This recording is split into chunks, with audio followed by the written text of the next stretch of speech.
இயேசுவில் எனது அன்பிற்குரியவர்களே, உங்களுக்கு என்னுடைய இதயம் கனிந்த வாழ்த்துக்கள், வணக்கம். அன்பானவர்களே, இன்றைய நற்செய்தி பகுதி யோவான் நற்செய்தி 3வது அதிகாரம் 1-8 முடிய.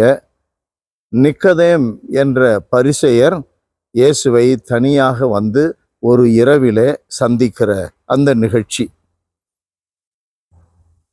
அந்த நிக்கதேமை பார்த்து ஆண்டவர் இயேசு என்ன சொல்லுகிறார் பாருங்கள்.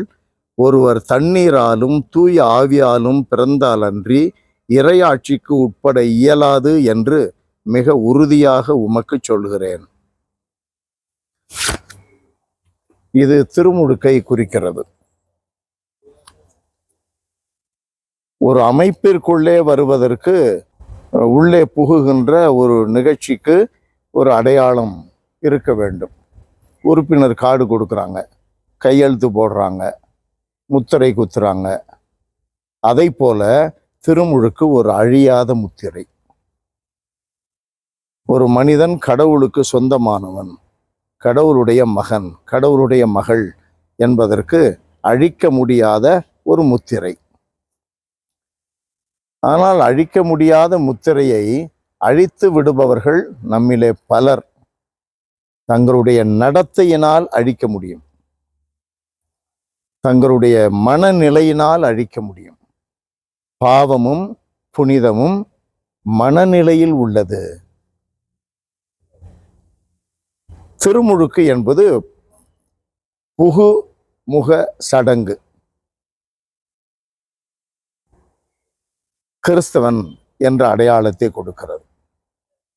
அப்போ உண்மை பேசுகிறவன், நீதியாக நடக்கிறவன், அன்பு செய்து வாடுறவன், மனிதம் எப்பொழுதும் போற்றப்பட வேண்டும், மனிதத்தில் உள்ள தெய்வீகம் போற்றப்பட வேண்டும், சமுதாயம் அந்த நிலையில் உயர வேண்டும், சமத்துவ உணர்வு, சகோதரத்துவ உணர்வு இருக்க வேண்டும் என்று பேசுபவர்கள் கிறிஸ்தவர் இல்லையா? அவர்கள் கடவுளுக்கு சொந்தமானவர்கள் இல்லையா? இது ஒரு அமைப்பில் நுழைவதற்கு இது ஒரு புகுமுக சடங்கு, ஒரு நிகழ்வு, நம்பிக்கையை சார்ந்தது.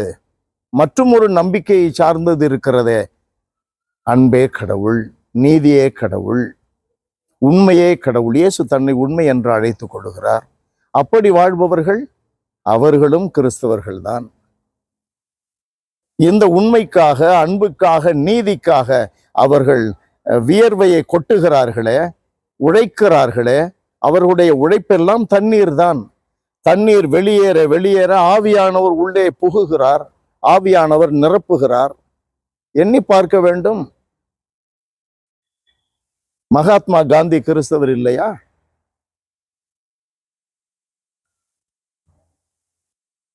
அன்பானவர்களே, நம்முடைய வாழ்க்கையில இயேசுவை சார்ந்து வாழ்வதுதான் தண்ணீராலும் தூய ஆவியினாலும் முழுக்கு பெறுவது. இயேசுவை சார்ந்து, உண்மையை சார்ந்து, நீதியை சார்ந்து, அன்பை சார்ந்து, மனிதனை மனிதனாக மதிக்க தெரிந்தவர்கள், மனிதம் என்பது ஒரு தெய்வீகம் என்பதை உணர்ந்து வாழ்பவர்கள். ஒவ்வொருவரையும், ஒவ்வொரு மனிதனிலும் கடவுள் இருக்கிறார், கடவுள் அவனை படைத்தார், கடவுள் எல்லாரிலும் இருக்கிறார், பணக்காரன் ஏழை என்று இல்லை, எல்லாரும் கடவுளுடைய படைப்பு, எல்லாரும் சகோதரர்கள் என்ற உணர்வு கொண்டவன் ஆவியினால் வழி நடத்தப்படுகிறான். ஆவியானவர் தான் அவனை கழுவுகின்ற தண்ணீரும் கூட. 7:37 யோவான் நற்செய்தியில் ஆண்டவர் சொல்றார், என்னில் நம்பிக்கை கொள்பவன் என்னில் குடிக்கட்டும், அவன் உள்ளத்திலிருந்து ஆற்று பெருக்கெடுத்து ஓடுவது போல தூய ஆவியானவருடைய ஆற்றல் பெருக்கெடுத்து ஓடும் என்று சொல்லுகிறாரு. அது எந்த தண்ணீர்? தூய ஆவியானவர் தானே அந்த தண்ணீர், தூய ஆவியானவர் தானே. அன்பு நிறைந்த எங்கள் இறைவா, உண்மைக்கு மாறாமல் நாங்கள் என்றும் வாழுகின்ற வரத்தை தருவீராக. பெறுகின்ற சடங்குகள் வழியாக பெறுகின்ற வாழ்வு, வாழ்வு நிஜங்களின் வழியாக புகுந்து கொள்ளுகின்ற வாழ்வு, அனைத்திலும் நீர்தான் மையமாக இருக்கிறீர், நீரே நடுவராக இருக்கிறீர், நீரே இலக்காகவும் வழியாகவும் இருக்கிறீர். இதை உணர்ந்து வாழ எங்களுக்கு துணை புரியும். இயேசுவின் நாமத்தில் ஜெபிக்கிறோம் பிதாவே. ஆமென், ஆமென்.